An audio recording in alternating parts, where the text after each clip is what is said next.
భరద్వాజ గారు, నటి హేమ మంచు విష్ణుని కలిశారు, ఒక లెటర్ సమర్పించారు విత్ ప్రూఫ్స్ అని చెప్పేసి మెడికల్ టెస్ట్ ఒకటి ప్రూఫ్ ఒకటి చూపించారు. దాంట్లో లెటర్ మొత్తం చదివాము. లెటర్ సారాంశం ఏమంటారు మీరు? అంటే ఆవిడ తను టెస్ట్ చేయించుకుంది. తను టెస్ట్ చేయించుకుని ఆ టెస్ట్ రిపోర్ట్ని దాంతో అక్నాలెడ్జ్ చేసింది. అవును, సీసీ కాపీ టు చిరంజీవి గారిని కూడా పెట్టింది. ఓకే, అంటే ఆవిడ ప్రధానంగా ఏంటంటే ఆవిడ హర్ట్ అయింది. మా అసోసియేషన్ నుంచి ఆవిడని సస్పెండ్ చేస్తున్నట్టుగా ఒక లెటర్ తనకు అందింది అనేది ఆవిడ చెప్తోంది. అయితే రఘుబాబు గారి సిగ్నేచర్తో ఆ లెటర్ వెళ్ళింది. ఆ లెటర్ మీద ఆవిడ స్పందిస్తూ మా అసోసియేషన్కి ఒక లెటర్ రాసింది. అది ప్రధానంగా ఈ ఉత్తర సారాంశం. అయితే ఈ ఉత్తరానికి ఆవిడ తను చేయించుకున్నటువంటి ఒక మెడికల్ టెస్ట్ తాలూకా రిపోర్టుని కలిపింది, యాడ్ చేసి సమర్పించింది. అయ్యా, నా నెత్తురులో ఏ విధమైనటువంటి డ్రగ్ శాంపిల్స్ లేవని అధికారికంగా ఈ మెడికల్ టెస్ట్ నిరూపిస్తోంది అని. అయితే ఇది ఈవిడ చేయించుకున్నటువంటి టెస్ట్ మాత్రమే. ఆవిడ అక్కడ శాంపిల్స్ ఇచ్చి వచ్చింది పోలీసులకి, కర్ణాటక పోలీసులకి. దాని తాలూకా నివేదికలు ఇంకా రాలా. ఆ నివేదికలు వచ్చిన తర్వాత మాత్రమే మీరు చర్యలు తీసుకోవాలి అని చెప్పింది ఆవిడ. చెబుతూ మీరు బైలాస్ను వైలేట్ చేశారు. మా అసోసియేషన్కి మీరు రాసుకున్నటువంటి బైలాస్లో ఏ సభ్యుడి మీదైనా లేకపోతే ఏ సభ్యురాల మీదైనా ఒక ఆరోపణ వచ్చినప్పుడు ఏకపక్ష నిర్ణయం తీసుకోవడం సరైనది కాదు. ముందు షోకాజ్ నోటీస్ ఇచ్చిన తర్వాత వారిని పిలిచి విచారణ జరిపి ఆ విచారణ నివేదిక ఆధారంగా మాత్రమే వారిని సభ్యులుగా కొనసాగించాలా తొలగించాలా అని నిర్ణయం తీసుకోవాలి.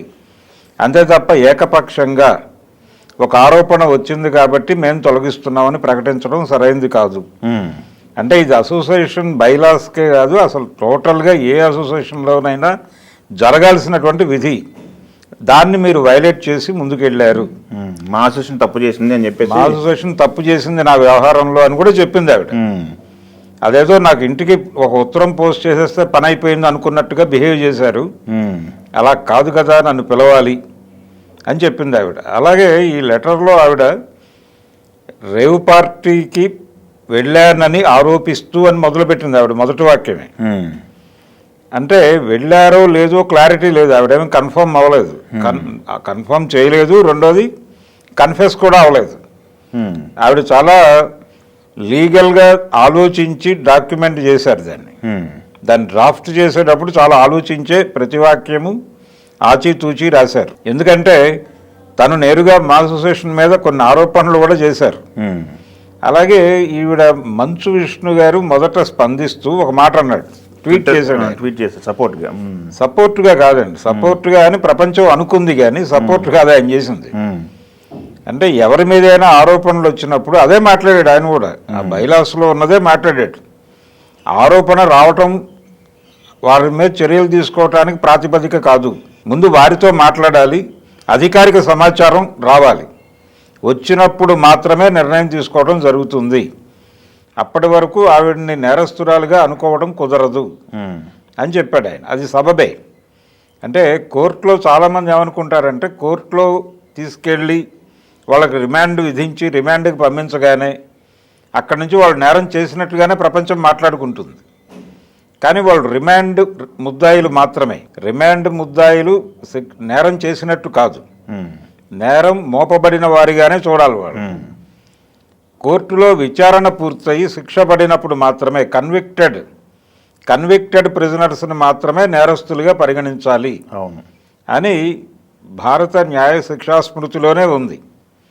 కాబట్టి దాన్ని కూడా వైలేట్ చేస్తున్నారు మీరు అనే టోన్ ఉంది ఈవిడ డ్రాఫ్ట్ చేసినటువంటి లెటర్లో. అందుకని చాలా స్పష్టంగా రాసింది ఆవిడ.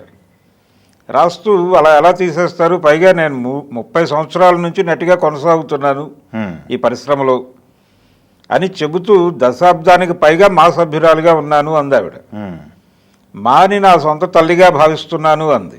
పదవులు కూడా చేసినట్టున్నారు కదా, పదవులు చేసింది ఆవిడ. ఎన్నికల క్యాంపెయినింగ్లో భాగంగా వివాదాలు చెలరేగినాయి.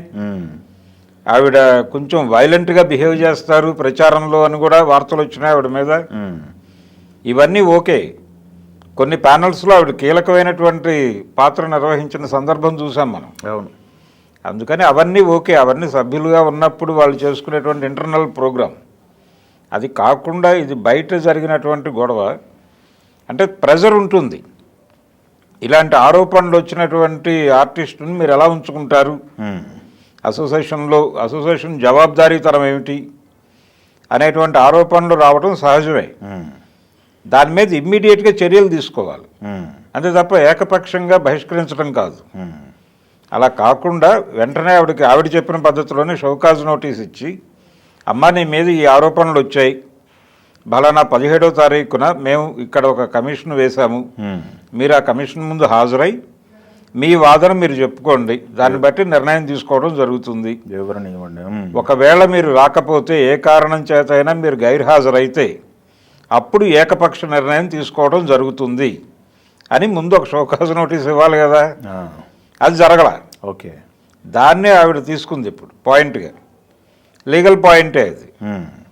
లీగల్ పాయింటే ఇప్పుడు ఆవిడ మా అసోసియేషన్ నుంచి నన్ను తొలగించడం కరెక్ట్ కాదు, ఒక డైరెక్షన్ ఇవ్వండి అని కోర్టుని ఆశ్రయించే ఛాన్స్ ఉంది. ఓకే.